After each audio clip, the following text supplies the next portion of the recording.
আর পোষ্য সবথেকে বেশি মনে হয় খাওয়ারকেই ভালোবাসে, কিন্তু সে যদি খাওয়ারও ছেড়ে বসে থাকে তাহলে সে তোমাকেই বেশি ভালোবাসে। অনির্বাণ সকালবেলা বাজার আনতে গেছে, ওকে বলে যায়নি। ওকে আমি খেতে দিয়েছি, যেহেতু কুট্টুস খাবারটা খেয়ে নেবে, কুট্টুসকে আমি ওইখানে দিয়েছি। আর ওকে আমি এখানে দিয়েছি কারণ ওর টাইম লাগে একটু খেতে। দরজাটা আটকে দিয়েছি যে আস্তে ধীরে খাক। গিয়ে আমি বিছানা ঝাড়তে গেছি, ওর খাবার ওখানে রাখা, ও এখানে চুপ করে বসে বসে অনির্বাণের অপেক্ষা করে যাচ্ছে। অনির্বাণ এসে যাবে পাপা, পাপা বাজার আনতে গেছে, শুনছো?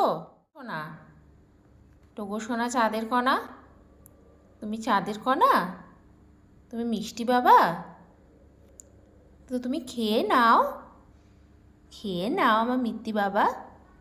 পাপা তো চলেই আসবে, এটাই তো আমাদের ঘর, কোথায় যাবে বলো তো, কোথায় যাবে বলো? যেখানেই যাক না কেন তারপর দিনের শেষে তো বাড়িতেই আসতে হবে, তাই না? তো তুমি খেয়ে নাও।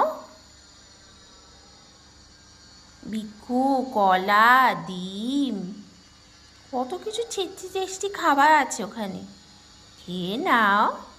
তো সোনা পাপা, তাই না? মিষ্টি পাপা না তুমি? বলো, তুমি মিষ্টি পাপা কি মিষ্টি পাপা না সেটা বলো। আমাদের আমাদের কুত্তু বাবা তো খেয়ে নিয়েছে, কুত্তু পাপা তো খেয়ে নিয়েছে পাপা। তো দরজা খুললে কুত্তু লাভ খেতে গিয়ে তগলুসের খাবারটা খেয়ে নেবে, তখন আমরা কি করব?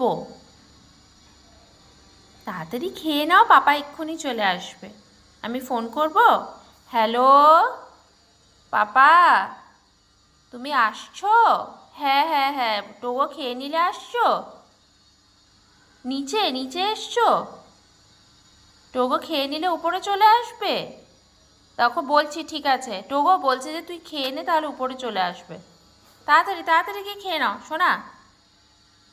ওকে ভেতরে গিয়ে এখন নকশা করে তারপরে খাওয়াতে হবে।